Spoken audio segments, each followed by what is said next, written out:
மதபேதமின்றி தமிழகத்தில் உள்ள கோவில்களின் ஸ்தல வரலாறு, பழமையான தேவாலயங்கள் மற்றும் தர்காக்களின் உண்மை தகவல்கள், ஆன்மீகம், ஜோதிடம், சித்தர் வழிபாடு போன்ற பிரத்யேக தகவல்களை கேப்டன் ஆலயம் யூடியூப் சேனல் மூலம் நீங்கள் இனி காணலாம்.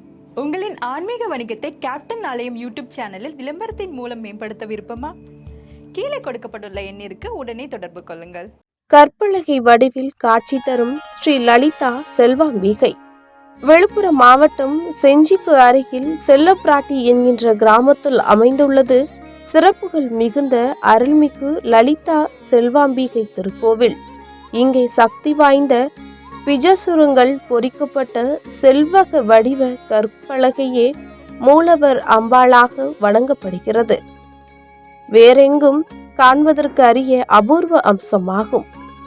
ஆம், சுமார் 4 அடி உயரம், 2 அடி அகலம், 4 அங்குல தடிமனுடன் திகழும் கற்பலகையே அம்பிகையின் வடிவமாக பாவித்து வழிபடுகின்றார்கள் பக்தர்கள்.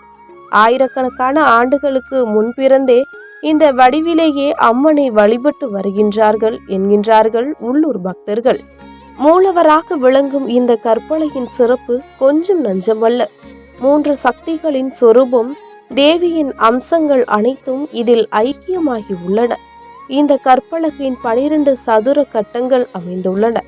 அவற்றில் பிஜசூர எழுத்துக்கள் தென்படுகின்றன. தெய்வ சக்தியான பிரம்மம் சக்தி ஓவிய வடிவில் இருந்த கற்பலகையில் காணப்படுவதாக சான்றோர்கள் சொல்கின்றனர். இதன் மேலே வலவ பக்கம் சூரியனின் வடிவமும், இடப்பக்கம் சந்திரனின் வடிவமும், நடுவே திரிசூலமும் பொறிக்கப்பட்டுள்ளன. ஆதியில் இந்த திருவடிவின் மகிமை குறித்து எவரும் தெரியாது. ஆனால் பயபக்தியோடு தங்களுக்கு தெரிந்த முறையில் வழிபட்டு வந்ததன் காலம். பின்னர் ஒரு முறை பிரஸ்னம் பார்த்தபோதுதான் இதன் மகத்துவம் தெரிய வந்துள்ளது. விசேஷ தினங்களில் மட்டுமே மக்கள் கூட்டமாக வழிபட்டு வந்த நிலையில் ஒரு முறை கோயிலுக்கு திருப்பணி செய்ய முடிவு செய்தார்கள். திருப்பணி வேலைகளை தொடங்கும் முன் பிரசன்னம் பார்த்தார்கள். அப்போது நீண்ட காலமாக முறையான வழிபாடு இல்லாமல் இருந்ததால் ஊரே முன்னேற்றம் அடையாமல் இருந்து வருகிறது. இந்த கற்பலகையில் உள்ள எழுத்துக்களில் மந்திரங்களில் சூட்சமும் அடங்கி உள்ளது. சாட்ச பரத் சக்தி அம்மனுக்கு உண்டான மந்திரத்தின் சூட்சம் எழுத்துக்கள் இவை.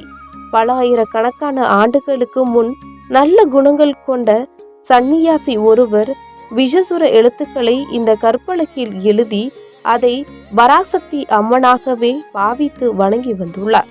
இந்த அம்மனை சாந்தப்படுத்தி வணங்கி வந்தால் ஊரும் உலகமும் செழிக்கும் என்ற தகவல் பிரசன்ன வார்த்தைகளால் சொல்லப்பட்டதாம்.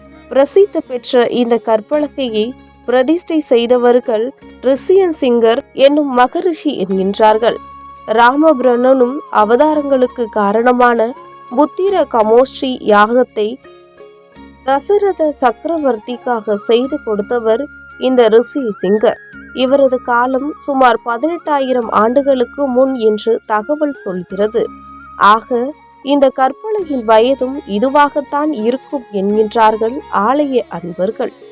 உருவ வழிபாடுகளுக்கெல்லாம் முந்தைய காலத்தில் மூல எழுத்துக்களை கொண்ட கற்பலகையை செல்லப்பிராட்டி கிராம மக்கள் வணங்கி வந்திருக்கிறார்கள் என்பது ஆச்சரிய ஊட்டும் தகவல். உள்ளூர் அன்பரும் ஆலய ஆரங்கவலரும் குழு தலைவருமான ராம கண்ணியப்பன் மேலும் சில தகவல்களை பதிவு செய்துள்ளார். ஆதிசங்கரர் இந்த ஆலயத்தை தரிசிப்பதற்காக செவி வழி செய்தி ஒன்று சொல்கிறது. தெற்கில் இருந்து காஞ்சிபுரம் செல்லும் வழியில் ஓர் இரவு வேளையில் ஆதிசங்கரர் இந்த அன்னையில் ஆலயத்தில் தங்கி சென்றிருப்பதாக சொல்கிறார்கள்.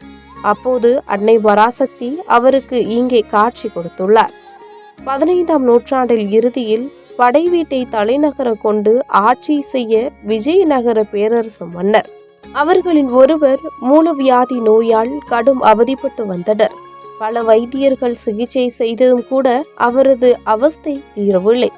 இந்நிலையில் இந்த லலிதா செவ்வாம்பிகை அம்மனை மனதார வழிபட்டார் மன்னர்.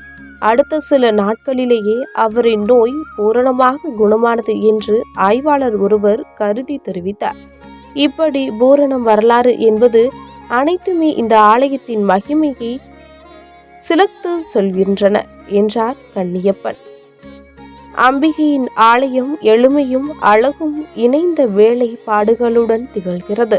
கிழக்கு நோக்கிய ஆலயம் 5 இலை ராஜகோபுரம் 3 சக்திகளின் அம்சங்கள் இந்த லலித செல்வம்பிகாவை என்பதை உணர்த்தும் விதம் மகா மண்டபத்தில் 1 திருக்கோவிலில் உள்ளன. பலிபீடம், சிம்ம வாகனம், மூலவரனாக கற்பலகை அலங்காரத்துடன் ஒரு பீடத்தின் மேல் தரிசனம் தருகிறது. இதன் வடக்கு முகம் சற்று எரியும், தெற்கு முகம் சற்று இறங்கியும் காட்சி தருகிறது. கற்பலகின் முன் அன்னையின் அழகான வடிவம் உற்சவ கோலத்தில் அருள்வதை தரிசிக்கலாம். இங்கு ரிஷியசிங்கரும் சில வடிவில் காட்சி தருகிறார். புத்திர கமோஷ்டி யாகம் நடத்த உதவிய ரிஷியசிங்கர் பிரதிஷ்டை செய்ய வடிவம் என்பதால் குழந்தை பெற்று இல்லாதவர்கள் இங்கு வந்து பிரார்த்தனை செய்தால் பலன் கிடைக்கும் என்பது நம்பிக்கை. வேறொரு அதிசயமும் இங்கே நிகழ்ந்துள்ளது. அனுதினமும் இரவு நடை சாத்துவதற்கு முன் அன்னையின் முன்னே சொம்பு ஒன்றில் பால் வைத்து பள்ளி கொலை செய்வார்களாம். காலை வேளையில் கோயிலை திறந்து பால் சொம்பை பார்த்தால் அதன் அளவு குறைந்திருக்கும். அன்னையே இதை ஏற்றுக்கொள்வதாக சொல்கிறார்கள் திருக்கோவிலில் தரப்பில். இந்த அன்னைக்கு அபிஷேகம் செய்து பால் பாயாசம் நெய்வேத்தியம் செய்தால் பிள்ளை பேறு கிடைக்கும். தீர்க்கவே முடியாத எந்த பிரச்சனைக்கும் தீர்ப்பு வேண்டி இந்த அன்னையை பிரார்த்தனை செய்து கொண்டால் போதும், குறித்த காலங்களுக்குள் நிறைவேற்றி மகிழ்ச்சி தருவாள் என்று நம்பிக்கை பொங்க சொல்கிறார்கள் பக்தர்கள்.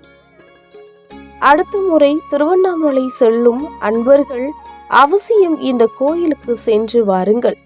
உங்கள் வாழ்வில் செல்வ காட்சகங்கள் செழிக்க அருள் பாலிப்பான் இந்த லலிதா செல்வாம்பிகை. எப்படி செல்வது?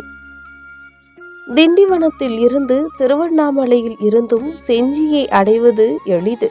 செஞ்சியிலிருந்து செல்லப்பிராட்டி கிராமத்திற்கு செல்ல பேருந்து வசதி உண்டு.